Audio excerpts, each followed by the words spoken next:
ভাই বলেন। আচ্ছা আচ্ছা ঠিক আছে। বিসমিল্লাহির রহমানির রহিম। সম্মানিত নেতৃবৃন্দ, সম্মানিত এলাকাবাসী, আসসালামু আলাইকুম। আসসালাম।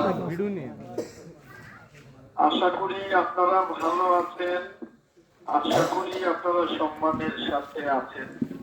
আপনারা জানেন যে বাংলাদেশের অবিসংবাদিত নেত্রী, বাংলাদেশের 18 কোটি মানুষের নেত্রী, সাবেক তিনবারের প্রধানমন্ত্রী দেশনেত্রী ম্যাডাম খালেদা জিয়া গুরুতর অসুস্থ অবস্থায় হাসপাতালে চিকিৎসাধীন।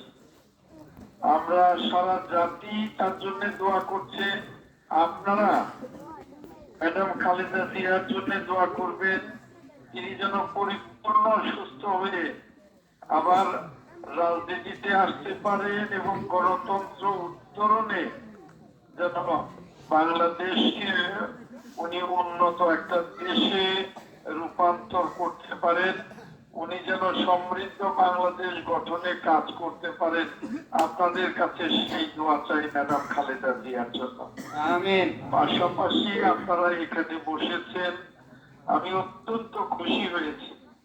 আপনাদের সন্তান হিসেবে আগামী নির্বাচনে ধানের শীষে ভোট একটি বারের জন্য আমাকে সুযোগ দেবেন আপনাদের সেবা করবার জন্য।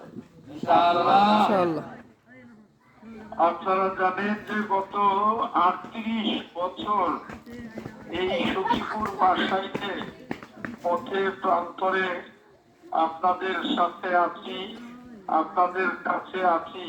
ভবিষ্যতেও আমি আপনাদের যে কোনো আপদে বিপদে সুখে দুঃখে আপনাদের পাশে থাকবো ইনশাল্লাহ। আপনাদেরকে কথা দিচ্ছি ইনশাল্লাহ।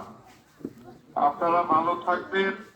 আমার নেত্রী, আমাদের সকলের নেত্রী ম্যাডাম খালেদা জিয়ার জন্য দোয়া করবেন এবং ইনশাআল্লাহ আগামী নির্বাচনে সখীপুরকে আলোকিত করতে, বাসাইকে আলোকিত করতে ধানের শীষে ভোট দেবেন ইনশাআল্লাহ।